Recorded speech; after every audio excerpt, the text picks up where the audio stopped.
নমস্কার বন্ধুরা, আশা করছি আপনারা সকলেই ভালো আছেন, সুস্থ আছেন। আমার আজকের রান্না হলো বেতো শাক বা বেতুয়া শাক। বড়ি আর বেগুন দিয়ে বেতো শাক বা বেতুয়া শাক আমি রান্না করছি। দেখুন তাহলে কিভাবে বানাই। এখানে আমি 2 আঁটি বেতো শাক বা বেতুয়া শাক নিয়েছি। পরিষ্কার করে বেছে নিয়ে তারপর কেটে নিয়েছি এবং ভালোভাবে ধুয়ে নিয়েছি। বেশ অনেকবার করে ভালো ধুয়ে নিতে হবে, কেননা এতে গোড়াতে মাটি বালি অনেক সময় থাকে। কেটে আর জল দিয়ে ভালোভাবে ধুয়ে জল ঝরিয়ে নিয়েছি। শাকের গোড়াতে দেখবেন শিকড়ে মাটি বালি লেগে থাকে, সেই জন্য খুব ভালো করে ধুয়ে নিতে হবে। আর আমি কি করি, শাকটা বাছার আগেই গোড়ার দিকটা অল্প করে কেটে নিই, তাহলে মাটি বালিটা আর খুব বেশি শাকের মধ্যে যায় না। তার সাথে নিয়েছি কিছু বড়ি, এটা ভেজে নেব ভালোভাবে। আর একটা বেগুন আমি টুকরো করে নিয়েছি, এটাও কিন্তু ভেজে নেব। এখানে গ্যাস অন করে দিয়েছি এবং একটি কড়াই বসিয়ে দিয়েছি। দেখুন, এবার কড়াইয়ে আমি প্রথমে অল্প তেল নিয়ে নেব। এই যে বড়িগুলো ভালো করে ভেজে নেব। প্রথমেই আমি বড়িগুলো ভালোভাবে লাল লাল করে ভেজে নেব। তেল গরম হয়ে গেছে, বড়ি আমি দিয়ে দিয়েছি।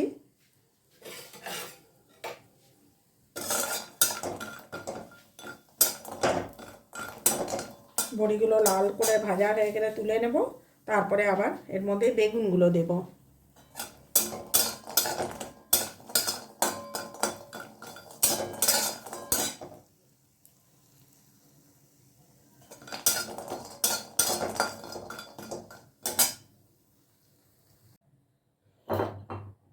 বড়িগুলো এখানে আমি ভেজে সমস্ত বড়ি তুলে নিয়েছি।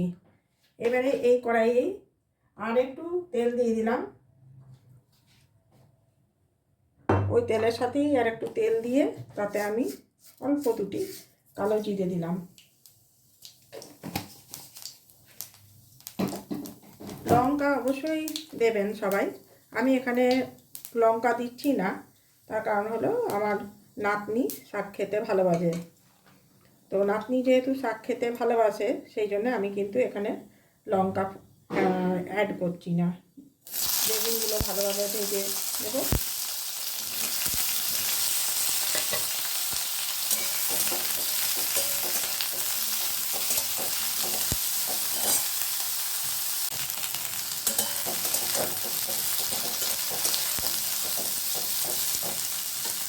এখানে দেখুন বেগুনগুলো ভালোভাবে আমি ভেজে নেব। এবার বেগুনের মধ্যে আমি এখানে দেব হলুদ আর নুন। এই সময় কিন্তু আমি দিয়ে দেব, এর মধ্যেই হলুদ আর নুনটা দিয়ে দেব। পরিমাণ মতো হলুদ আর দেব নুন। এখন আমি সামান্য নুন দিলাম, কারণ শাক তো অনেক কমে যায়।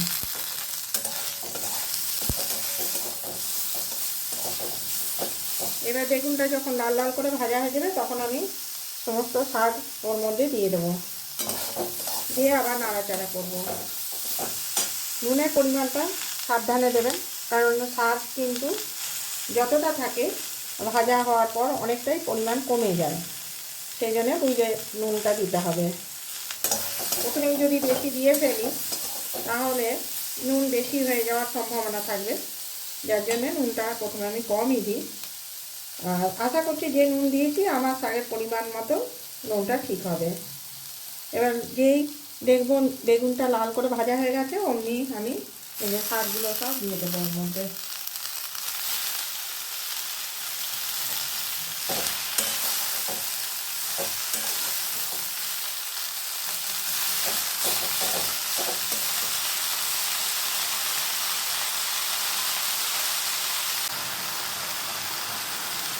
এখানে শাকটা বেশ খানিকক্ষণ ভালোভাবে নাড়াচাড়া করে নিয়েছি। এরপর আমি এই শাকটা কিন্তু একটা ঢাকা দিয়ে দিচ্ছি।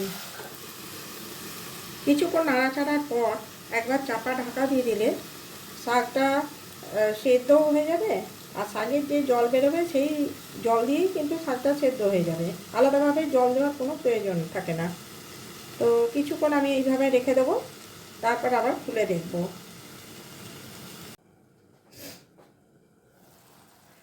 এবার ঢাকাটা খুলে দিলাম। ঢাকাটা খুলে নাড়াচাড়া করে এবং দেখব যে সেদ্ধ হয়েছে কি না। দেখুন এর মধ্যেই জল বেরিয়ে গেছে কতটা।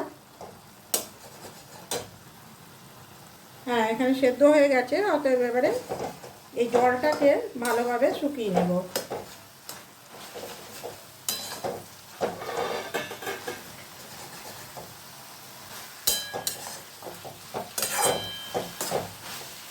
এই শাক ভাজাতে বা যে কোনো শাক ভাজাতে জল যাতে না থাকে, জলটা পুরো শুকিয়ে নিলে তাহলে শাক ভাজা খাওয়ার স্বাদটাও অনেক ভালো হয়।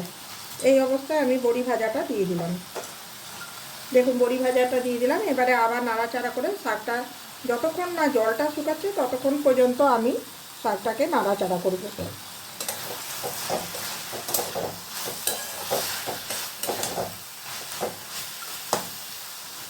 এই শাকের অনেক গুণাগুণ আছে, আর এমনিতেই শাক খাওয়া ভালো, তাছাড়া এই শাকের অনেক বেশি গুণাগুণ আছে। আর প্রথম পাতে তো এরকম একটা শাক ভাজা থাকলে অনেকটাই ভাত মানে খাওয়া হয়ে যায়।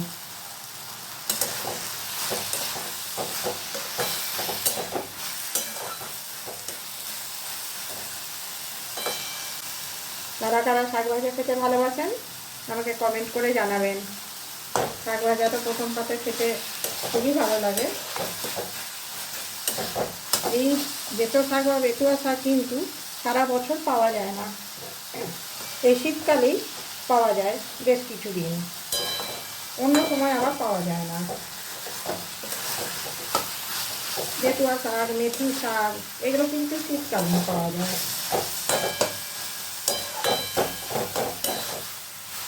আমার কিন্তু শাক ভাজা একেবারে রেডি। দেখুন আর জল নেই, একদম জল শুকিয়ে গেছে, আর আমার শাক ভাজাও সেদ্ধ হয়ে গেছে, ভালোভাবে হয়ে গেছে।